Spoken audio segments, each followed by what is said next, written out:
Siya yung lumalaban sa droga, kaya nga siya na ngayon ay nasa ICC at dahil naglunsad nga siya ng war on drugs.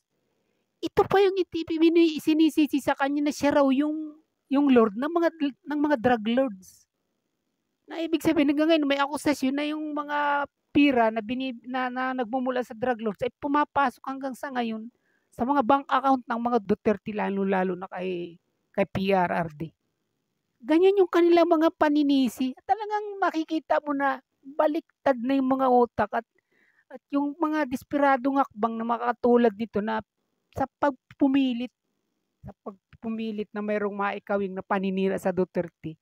Yun na yung nating nakikita. Ito na yung ating talagang nasasaksihan ngayon na hindi bardagulan na bastusan na kumbaga pinipilit na lang nila isaksak o ipalunok sa tao kahit pabalagbag at nabubulunan na ito at isinusuka na. Siyempre kasama na sila.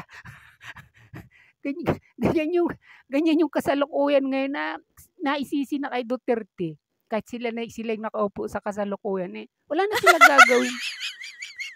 Basta kampante na sila naisisi na namin kay Duterte siya may gawa niyan. Tapos na, wala na kami pakialam diyan. Kayo na ang bahalang humusga tumatol dahil kay Duterte mga gawa yan.